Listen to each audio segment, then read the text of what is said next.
Abra comigo a sua Bíblia no Salmo de número 119, Salmo de número 119, versículo 62.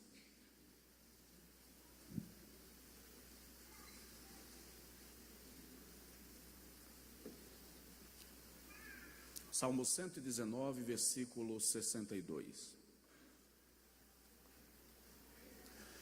À meia-noite, que horas?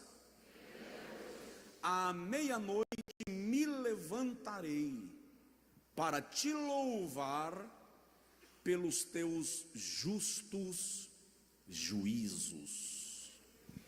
À meia-noite me levantarei para te louvar pelos teus justos juízos. Diga comigo, Senhor, me desperta para uma vida de oração. Amém. Irmãos, eu convoquei os irmãos para, a partir de terça-feira, dia 22 de novembro. Se você contar de terça-feira até o dia 31 de dezembro, nós teremos 40 dias. E eu gostaria que você comigo entrasse numa campanha de oração das 23h45 à meia-noite e 15. Por que 40 dias? Porque o número 40 na Bíblia é muito repetido e ele tem um simbolismo extraordinário, tá? O número 40 fala de uma geração. Jesus jejuou 40 dias e 40 noites, Moisés ficou 40 dias e 40 noites no monte Moriá, no monte sob a glória de Deus, no monte Horebe. Elias caminhou 40 dias e 40 noites alimentado pelo pão que o Senhor lhe enviou através de um anjo. Você vai perceber o número 40 muito repetido na Bíblia e sempre enfatizando um tempo profético e um tempo de milagres. Por que a meia-noite? Eu nunca havia observado quanto a Bíblia fala, menciona e destaca a meia-noite.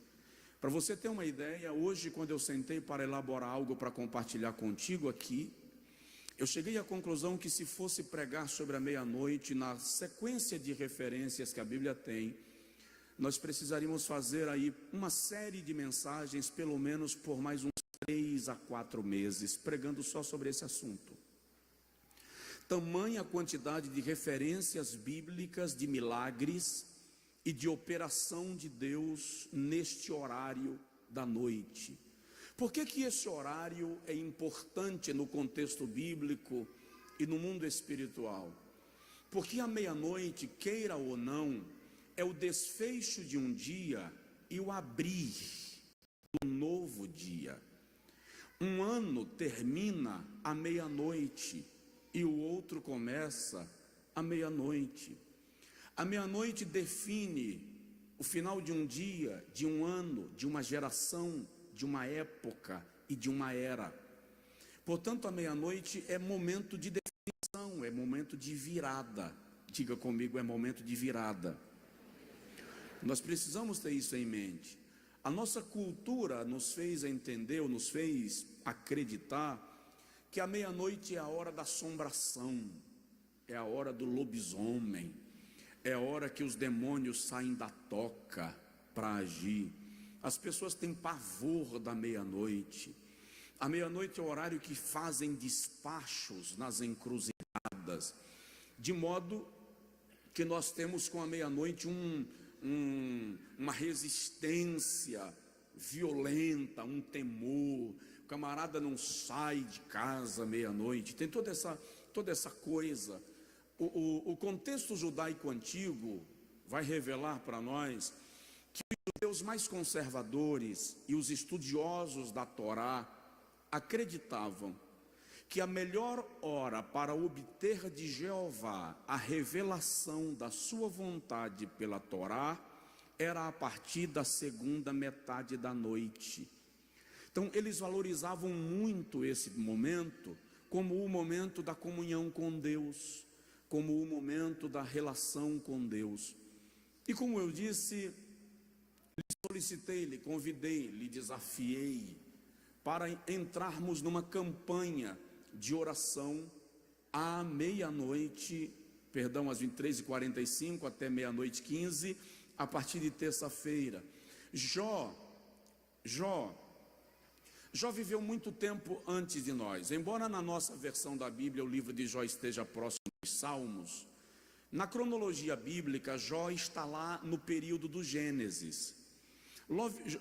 Jó viveu aproximadamente 2 gerações depois de Abraão. É possível, inclusive, que Jó tenha conhecido Isaac. Os amigos de Jó têm alguma linhagem na descendência de Abraão. O Elifas e o Bildade têm uma relação de parentesco com a família de Abraão. Por que estou dizendo tudo isso? Para lhe dizer que naquele tempo eles tinham um conceito de que a meia-noite era a hora de perturbação, de assombração. Jó capítulo 34, versículo 20, ele diz que nesse horário o espírito dos homens é assombrado e é perturbado. No entanto, quero observar contigo, e observar muito rapidamente para você compreender o poder disso e a importância desta oração. Nós vamos observar na Bíblia Sagrada que a meia-noite é a hora que Deus age de maneira extraordinária e poderosa. Eu não quero caminhar pela linha do misticismo para dizer que Deus só trabalha meia-noite, por favor. Jesus disse que o Pai trabalha todo o tempo. Ele diz em João capítulo 9, meu Pai trabalha até agora. Então preste atenção, Deus trabalha o tempo todo o tempo. Você me entendeu? Deus trabalha todo o tempo todo. Mas por alguma razão, há milagres extraordinários registrados na Bíblia à meia-noite. E eu consegui fazer uma relação hoje, só hoje à tarde, eu consegui fazer uma relação de pelo menos 30 e alguns milagres extraordinários de Deus à meia-noite. E é óbvio que eu não posso falar de 30 milagres só num culto. Então eu vou fazer algumas citações rápidas, que não vai ser nem metade dos 30. Vou fazer algumas citações rápidas, que é para você entender que quando você ajoelhar para buscar a face de Deus, neste horário, os céus começarão a se mover na direção daquilo que o Senhor pretende e planeja realizar na tua vida. Projeta para mim Êxodo capítulo 11, versículo 4 e versículo 5, para você perceber que a meia-noite é hora de livramento. É a hora que Deus entra pessoalmente nas questões do seu povo para gerar livramento. Êxodo 11, versículo 4 e versículo 5, o Senhor Deus de Israel, conversando com Moisés, diz assim: assim o Senhor tem dito, à meia-noite eu sairei pelo meio do Egito. Que horas? À meia-noite eu sairei pelo meio do Egito, versículo de número 5. E todo primogênito na terra do Egito morrerá, desde o primogênito de Faraó, que se assenta com ele sobre o seu trono, até o primogênito da serva que está detrás da mó, e todo primogênito dos animais. Israel está cativo há 430 anos, e o Senhor está agora insistindo com Faraó que deixe o seu povo ir. 9 pragas já haviam sido lançadas sobre o Egito, Faraó não cedeu. Aí o Senhor diz assim: já que ele não cedeu à praga dos gafanhotos, das rãs, dos piolhos, das úlceras, das trevas, da água que se transforma em sangue, agora eu mesmo me levantarei e passarei no meio do Egito à meia-noite. O capítulo 12, versículo 29 de Êxodo vai mostrar para nós quando o Senhor passa no Egito à meia-noite, 12:29, e o texto sagrado diz assim: e aconteceu à meia-noite que o Senhor feriu todos os primogênitos da terra do Egito, desde o primogênito de Faraó que se sentava em seu trono, ou seja, nem o herdeiro do trono escapou, até o primogênito do cativo que estava no cárcere, e todos os primogênitos dos animais. O Senhor agiu para dar livramento ao seu povo à meia-noite. Presta atenção, o que esta campanha de oração vai gerar na sua vida? Deus vai se levantar e pessoalmente Ele vai transitar nos corredores da tua casa, nos corredores da tua empresa, e Ele vai ferir o inimigo que te oprime, e Ele vai forçar a liberdade acontecer, porque Ele é Deus que caminha à meia-noite para dar livramento ao seu povo. Você recebe essa palavra? Diga amém. Provoca seu vizinho e diz para ele: o próprio Deus vem para dar livramento. Você vai ver isso que eu estou falando à luz da Bíblia, obviamente. Não é o poder da palavra do pastor, é o poder da palavra de Deus. Você vai ver o que vai acontecer de livramento. Tem gente assim: ai pastor, se a gente for orar meia-noite e o diabo se levantar, ele vai levantar porque é próprio dele. Ele levanta se você orar, ele levanta se você não orar. A diferença é que se você não orar, ele levanta e te enche de peteleco. Mas se você orar, ele levanta para cair, porque o Senhor dos exércitos peleja por nós.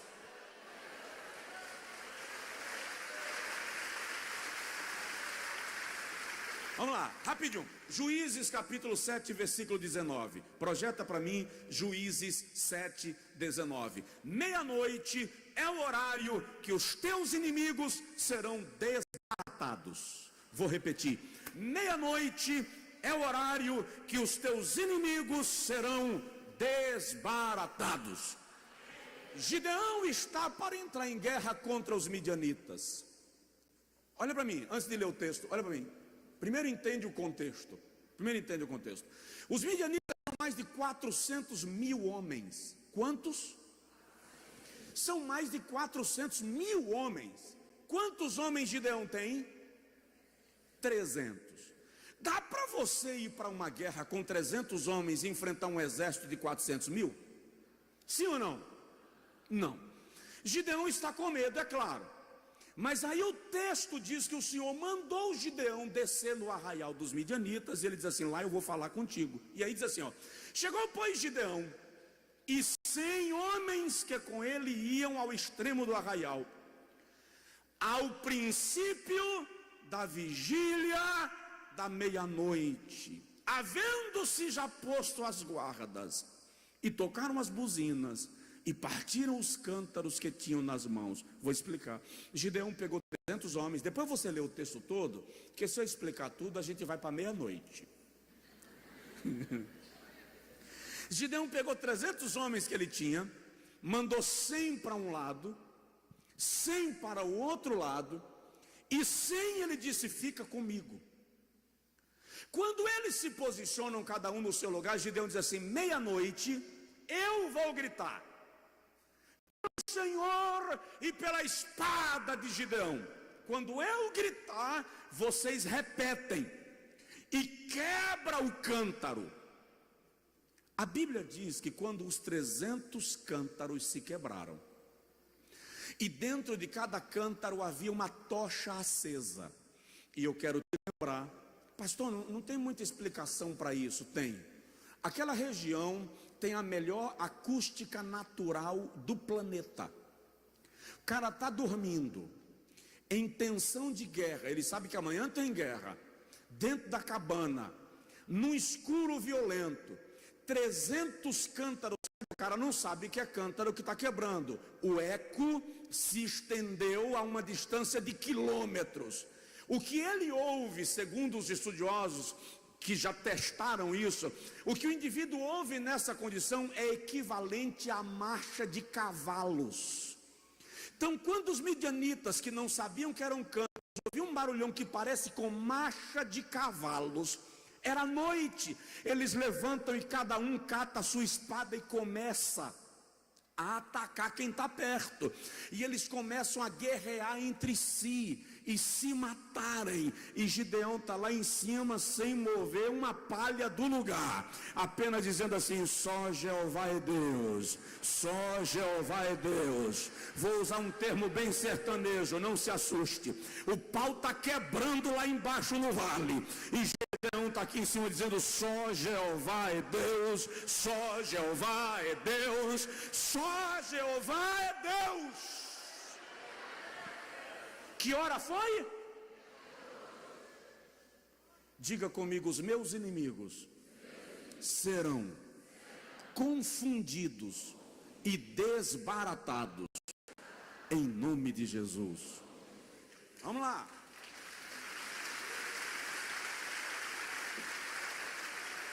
Juízes capítulo 16, versículo 3. Não estou pregando, estou só citando para você exemplos. Juízes capítulo 16, versículo 3. A Bíblia diz que Sansão chegou na cidade de Gaza.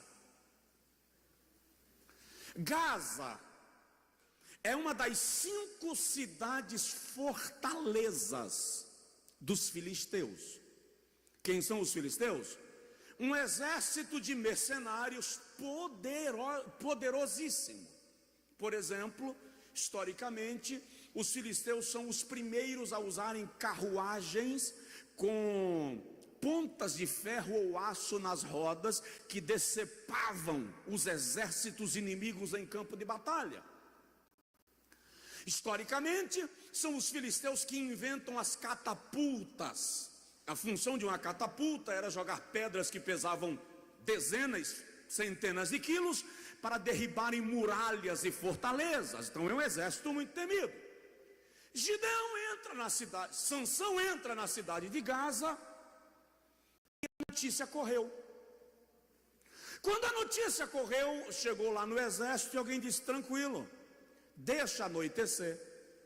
Quando anoitecer, tranca o portão da cidade e amanhã, no amanhecer do dia, a gente pega ele. E a Bíblia diz que Sansão deitou e dormiu. Olha o texto: Sansão deitou e dormiu até que hora? Eu não ouvi. Ele deitou e dormiu até que hora? E à meia-noite se levantou. E quando à meia-noite ele se levanta, travou as portas da entrada da cidade com ambas as ombreiras e juntamente com a tranca as tomou. Vou te explicar. Sabe quanto pesava o portão de Gaza? 3 toneladas. Sansão levanta à meia-noite, chega lá, faz assim, colocou as 2 mãos embaixo. Eu não vou levantar aqui, senão eu vou fazer uma festa, né? Colocou as 2 mãos embaixo, apoiou e subiu o portão, arrancando as dobradiças, ferrolhos, jogou nas costas e caminhou 60 quilômetros.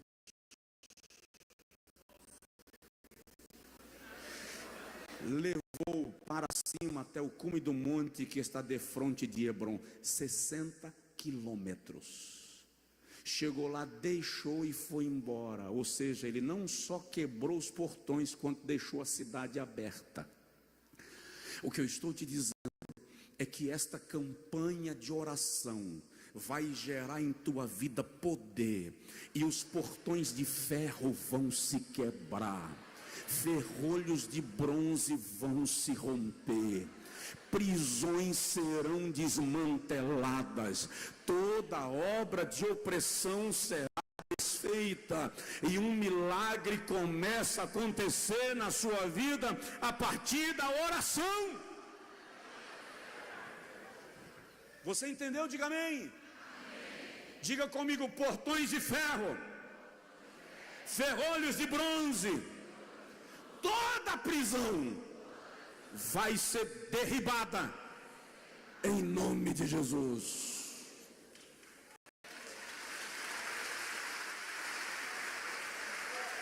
precisaria de uma noite para falar sobre cada um desses milagres.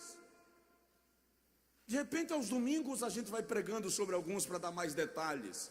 Vamos lá, quarto. Meia-noite é a hora da remissão da sua família.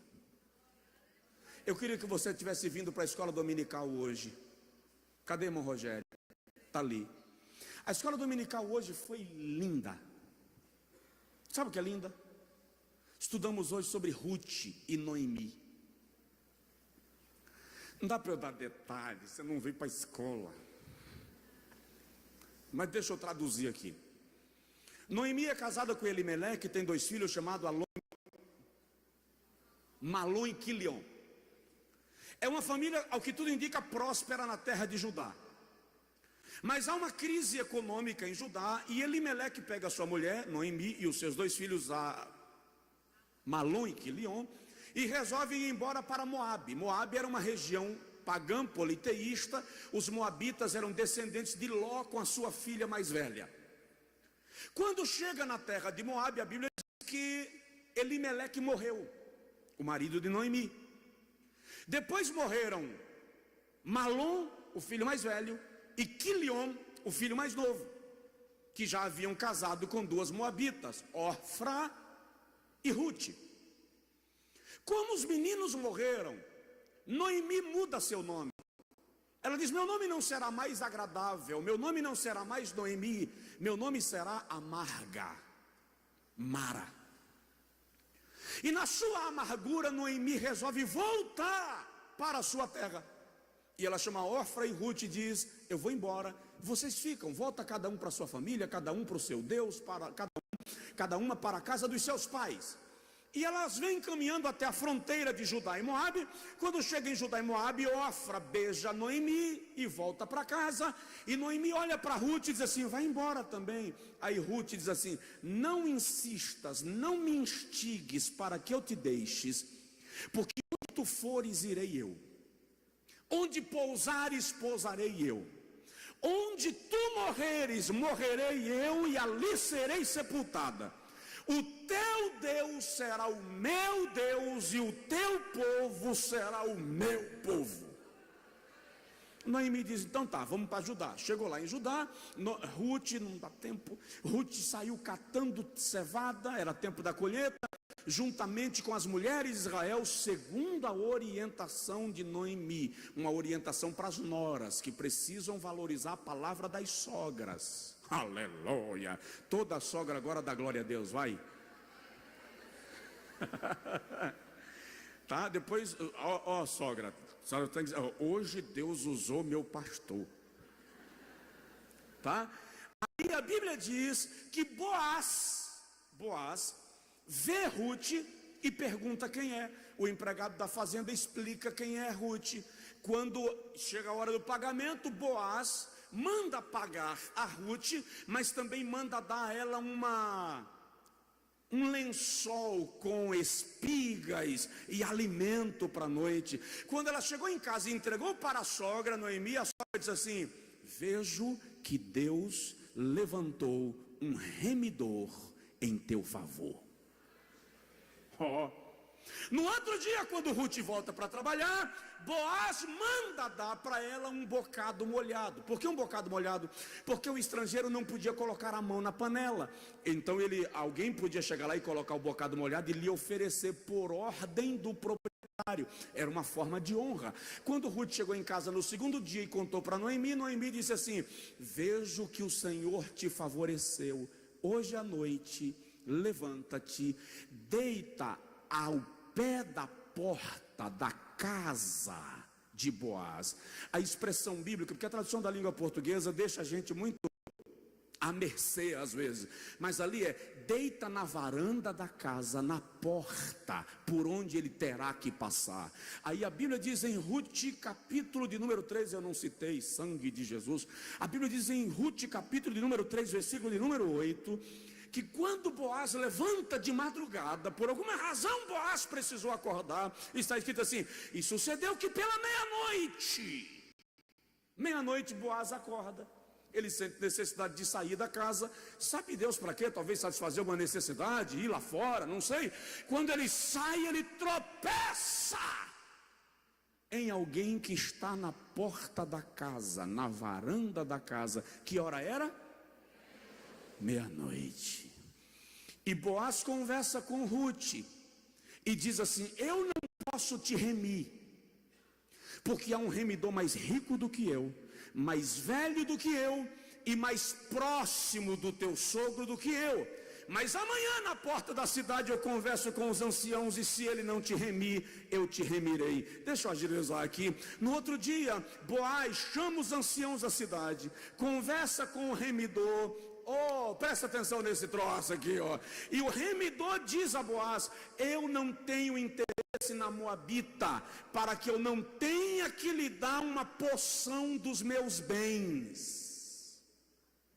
Aí Boaz diz assim: já que não tens interesse na moabita, porque não queres dar uma porção dos teus bens, assina um testamento e me autoriza a remi-la. Foi feito um testamento diante dos anciãos da cidade. Aquele remidor que a Bíblia nem dá ousadia de citar o nome, assinou o testamento, e Boaz recebeu Ruth como sua esposa. Você sabe o que significa isso? Todas as terras que eram do marido de Noemi foram devolvidas para a mão de Ruth. Todos os privilégios que eram do marido de Noemi agora são de Ruth. E eu vou lhe dizer o mais extraordinário: a história de Ruth tem tudo a ver com a minha história e com a tua. Por quê? Porque Ruth ficou grávida de Boaz, e o nome da criança foi Obed.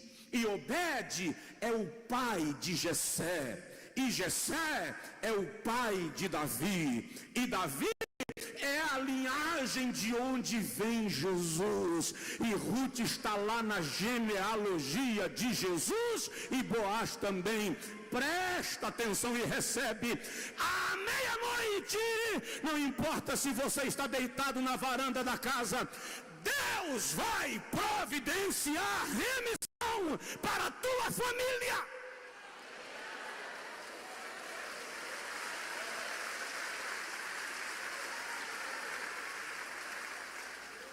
Estou lhe dizendo que Deus vai providenciar remissão para a sua família.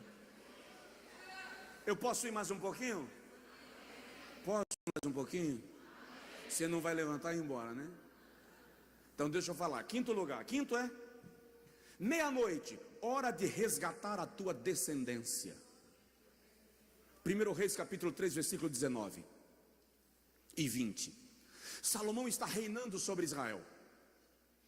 E chega para Salomão um problema para resolver. Duas mulheres estão no litígio, e uma diz assim: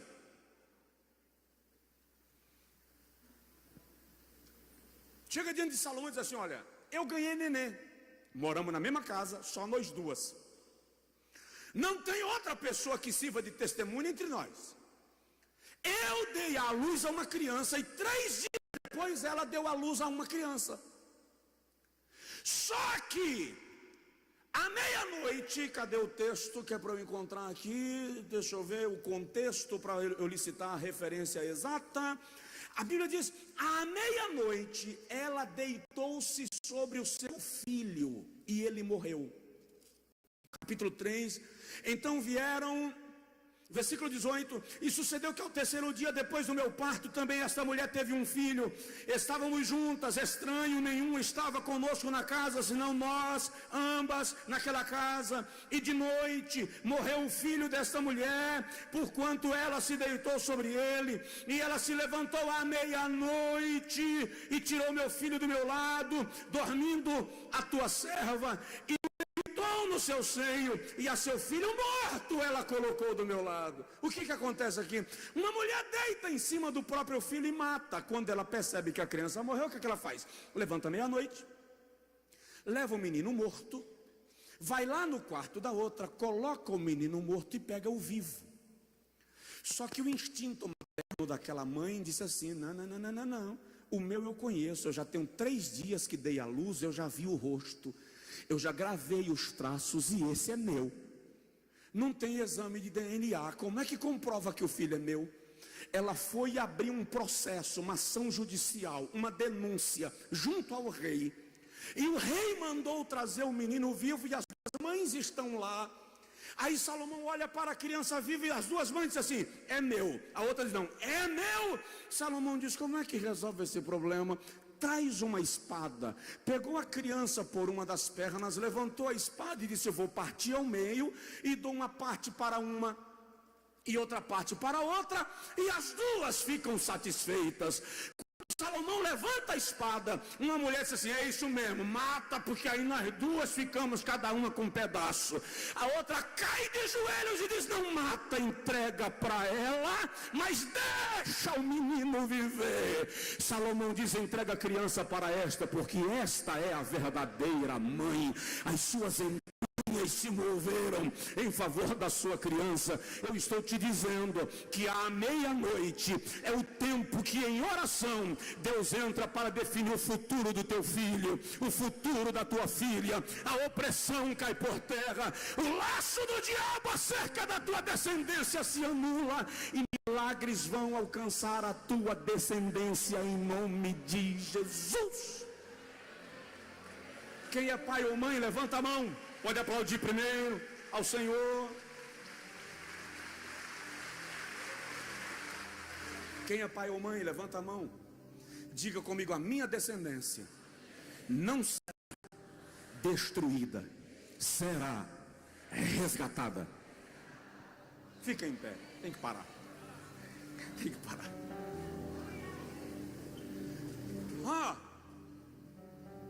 Meia-noite é hora de petição. Projeta para mim Lucas 11:5, você vai ler comigo esse texto. Lucas 11, versículo 5. É hora de petição. E olha o crédito que Jesus está dando para nós. Nós vamos ler até o versículo 13 ou 14, tá? 13. Disse-lhes também: qual de vós terá um amigo, e se for procurá-lo à meia-noite, que horas? À meia-noite, e lhe disser: amigo, empresta-me 3 pães. Imagina aí, você está dormindo, meia-noite, alguém chega na tua porta pedindo pão. Pois que um amigo meu chegou na minha casa, vindo de viagem, não tenho o que lhe dar para comer. Se ele respondendo de dentro disser: não me importune, já está a porta fechada, meus filhos já estão deitados comigo, não posso me levantar para te dar pão. Versículo 8. Digo-vos que ainda que não se levante a dar-los por seu amigo, levanta-se todavia por causa da importunação, e lhe dará tudo o que quiser. O cara está na tua porta: me dá 3 pães aí, que chegou gente lá em casa e eu não tenho comida. Você está doido para levantar para te dar pão? Cai fora, eu já estou dormindo com a minha mulher, com o meu menino. Não vou levantar não. Você não levanta pelo pão, não levanta pelo amigo, mas levanta porque ele está tocando a campainha da casa. Aí você diz assim: se eu não levantar, ele vai acordar, o menino vai ficar pior. É isso que Jesus está dizendo. Aí o versículo seguinte diz assim: e eu vos digo, pedi e dá-se-vos. Que hora foi que o amigo chegou na porta? Aí Jesus disse: se um amigo levantaria por causa da importunação, eu vos digo, pedi e dá-se-vos-á. Quem busca acha, que pede recebe, e a quem bater abrir-se-lhe-á. Olha o versículo 11, o que é que Jesus diz: qual é dentre vós, pai, que se o filho lhe pedir um pão, lhe dará uma pedra? Ou qual dentre vós que se o filho lhe pedir um peixe, lhe dará uma cobra, uma serpente? Aí Jesus diz assim: se vós, sendo maus, sabeis dar coisas boas aos vossos filhos, quanto mais o vosso Pai Celestial. Meia-noite é o horário que você importuna a porta da graça. Importunar aqui é uma força de expressão, porque ninguém consegue importunar Deus. É a hora que você importuna a porta da graça, e Ele te dará aquilo que você pede. O problema é que a gente não quer. Essa hora de oração é meio sacrificial. A gente consegue ficar no WhatsApp meia-noite, no Facebook meia-noite, mas não consegue estar de joelho meia-noite, consegue ver Netflix meia-noite, mas não consegue ter visão de Deus. Vira para o teu vizinho e fala com ele assim: é a hora de pedir. Mas se eu pudesse dizer mais, se eu pudesse dizer mais, meia-noite é a hora que os irmãos estão intercedendo por Pedro, que estava preso, em Atos capítulo 12, e o anjo vai lá na prisão e manda Pedro sair caminhando pela porta da prisão. Meia-noite é a hora que Eutico cai da janela, em Atos 20, e Paulo desce e respira sobre ele, e ele é ressuscitado, e Paulo organiza uma santa ceia, e a igreja celebra a ceia meia-noite, próximo da sua terceira viagem missionária. Meia-noite é a hora de se levantar para cantar e celebrar. Salmo 119, 62. E em Atos 16, Paulo e Silas estão presos no porão da prisão, espancados e machucados em Filipos. Paulo olha para Silas e diz assim: Silas, estamos no porão, não tem saída para nós, já apanhamos um bocado, só tem uma saída. Eu oro e tu canta. Aí Silas olha para Paulo e diz: cantar o que, Paulo? Não sei, pensa aí. Aí Paulo começa: Senhor, tu és poderoso, eu te adoro. Aí Silas começa: quão grande é o meu Deus. E Paulo ora: cantarei. E Silas canta: grande, meu Deus. E todos amam. E Paulo ora: quão grande. Aí Silas diz: não sei a estrofe, Paulo. Paulo diz: então tu ora que eu canto. Aí Paulo começa: com o esplendor de um rei. E Silas ora e Paulo canta: em majestade e luz faz a terra se alegrar. Aí Silas diz assim: lembrei o resto da estrofe, hora que eu canto. Aí Silas canta: ele é a própria luz e as trevas vão fugir, tremer sua voz. Meia-noite, Jeová lá no trono chama um anjo, diz: vem cá, desce naquela prisão, sacode as colunas, balança os alicerces. Paulo e Silas está cantando: quão grande. O anjo chega meia-noite, há um terremoto, as prisões se abriram, as travas se quebraram. É o terremoto da história que em vez de morte tem milagre. É o único terremoto que em vez de tragédia tem salvação. Meia-noite é a hora que o Senhor se move para sacudir os fundamentos mais profundos da opressão, da amargura, da angústia. Não importa o tamanho da dor e da prisão que você está, use essa hora para celebrar. Você não pode cantar meia-noite no apartamento, que você vai arrumar uma confusão com o vizinho. Você não pode orar alto meia-noite, que o vizinho vai brigar com você. Aí você coloca o som bem baixinho e ajoelha, e se não der para cantar, você começa a cantar bem baixinho, dizendo assim: quão grande é o meu Deus, cantarei quão grande. Aí o marido chega na escala: canta baixo, moleque, eu quero dormir. O filho chega: para, pai, deixa eu dormir. Não dá para cantar, que o menino está acordando. Aí você faz assim: